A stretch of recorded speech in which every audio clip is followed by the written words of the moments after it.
ಕೃಷ್ಣರಾಜಪೇಟೆ ತಾಲೂಕಿನ ಶೀಳನೆರೆ ಹೋಬಳಿಯ ಮರುವನಹಳ್ಳಿ ಗ್ರಾಮದ ವ್ಯಾಪ್ತಿಯಲ್ಲಿರುವ 1000 ವರ್ಷಗಳ ಪುರಾತನ ಶ್ರೀ ಮಂಟಿ ಈಶ್ವರ ದೇವಾಲಯವು ಶಿಥಿಲಾವಸ್ಥೆಗೆ ತಲುಪಿದ್ದ ಹಿನ್ನೆಲೆ ಬೆಂಗಳೂರಿನ ಶ್ರೀ ಶಂಕುಕರ್ಣ ಚಾರಿಟಬಲ್ ಟ್ರಸ್ಟ್ ವತಿಯಿಂದ 1.20 ಕೋಟಿ ವೆಚ್ಚದಲ್ಲಿ ದೇವಾಲಯದ ಜೀರ್ಣೋದ್ಧಾರ ಮತ್ತು ಮರುನಿರ್ಮಾಣ ಕಾರ್ಯಕ್ಕೆ ಚಾಲನೆ ನೀಡಲಾಗಿದೆ.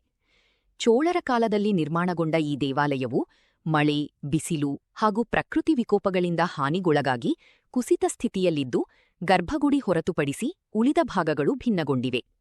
ದೇವಾಲಯದಲ್ಲಿದ್ದ ಗಣಪತಿ, ಆನೆ, ಚಾಮುಂಡೇಶ್ವರಿ ಸೇರಿದಂತೆ ಹಲವು ಮೂರ್ತಿಗಳು ಕೂಡ ಹಾನಿಗೊಳಗಾಗಿವೆ. ಗ್ರಾಮಸ್ಥರ ಆಸಕ್ತಿ ಹಾಗೂ ಸಹಕಾರದಿಂದ ಮೇ 9 ರಿಂದ 11ರವರೆಗೆ 3 ದಿನಗಳ ಕಾಲ ಕಳಾಕರ್ಷಣ ಮಹೋತ್ಸವ ಆಯೋಜಿಸಲಾಗಿದ್ದು, ಮಂಗಳವಾದ್ಯ, ಗಂಗಾಪೂಜೆ, ಕುಂಭಸ್ಥಾಪನೆ, ದುರ್ಗಾಹೋಮ, ಬಿಂಬಕಳಾಕರ್ಷಣೆ, ಬಾಲಾಲಯ ಪ್ರತಿಷ್ಠೆ ಹಾಗೂ ಅನ್ನಸಂತರ್ಪಣೆ ಸೇರಿದಂತೆ ಹಲವು ಧಾರ್ಮಿಕ ಕಾರ್ಯಕ್ರಮಗಳು ನೂರಾರು ಭಕ್ತರ ಸಮ್ಮುಖದಲ್ಲಿ ಭಕ್ತಿಭಾವದಿಂದ ನೆರವೇರಿದವು.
नमः मृत्युंजयाय रुद्राय नीलकंठाय शंभुवे अमृतेशाय शर्वाय श्रीमन्महादेवाय ते नमः.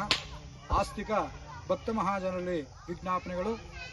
ಕ್ಯಾರ್ಪೇಟೆ ತಾಲೂಕಿನಲ್ಲಿ ಇರತಕ್ಕಂತಹ ಸಿಂಧುಘಟ್ಟ ಹಾಗೂ ಮರುವನಹಳ್ಳಿ ಗ್ರಾಮದ ಮಧ್ಯದಲ್ಲಿ ಇರತಕ್ಕಂತಹ ಈ ಪ್ರದೇಶದಲ್ಲಿ ಅನಾದಿ ಕಾಲದಿಂದಲೂ ಭಕ್ತರನ್ನ ಸಂರಕ್ಷಣೆಯನ್ನು ಮಾಡಿಕೊಂಡು ಬರ್ತಾ ಇರತಕ್ಕಂತಹ ಶ್ರೀ ಪಾರ್ವತಿ ಸಮೇತನಾಗಿರ್ತಕ್ಕಂತಹ ಮಂಟೇಶ್ವರ ಸ್ವಾಮಿಯವರ ದೇವಸ್ಥಾನ ಇದು ಸುಮಾರು 1200 ವರ್ಷಗಳ ಪುರಾತನವಾದ ದೇವಸ್ಥಾನ ಅಂತ ಗ್ರಾಮಸ್ಥರು ಹೇಳಿದ್ದಾರೆ.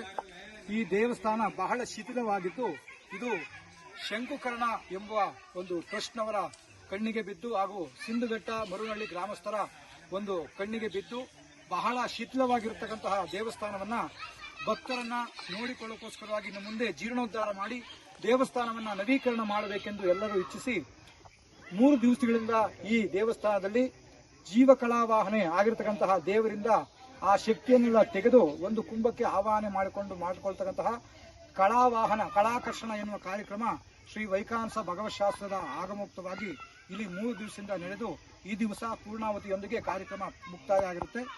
ಈ ದೇವಸ್ಥಾನ ಬಹಳ ಪುರಾತನವಾಗಿದ್ದು ಜೀರ್ಣೋದ್ಧಾರ ಆಗಬೇಕಾಗಿದೆ. ಎಲ್ಲ ಭಕ್ತಾದಿಗಳು, ಗ್ರಾಮಸ್ಥರು, ಯಜಮಾನರು ಎಲ್ಲರೂ ಸಹಕಾರವನ್ನು ನೀಡಿ ದೇವಸ್ಥಾನವನ್ನ ನೂತನವಾಗಿ ನಿರ್ಮಾಣ ಮಾಡಿ ಆ ಮಂಟೇಶ್ವರ ಸ್ವಾಮಿಯವರ ಪುನರ್ ಪ್ರತಿಷ್ಠಾಪನೆಯನ್ನು ಮಾಡಿ ಲೋಕಾರ್ಪಣವನ್ನು ಮಾಡಬೇಕು ಅಂತ ಈ ಮೂಲಕ ಎಲ್ಲ ಭಕ್ತಾದಿಗಳಲ್ಲಿ ಕೇಳ್ಕೊತಾ ಇದ್ದೀವಿ.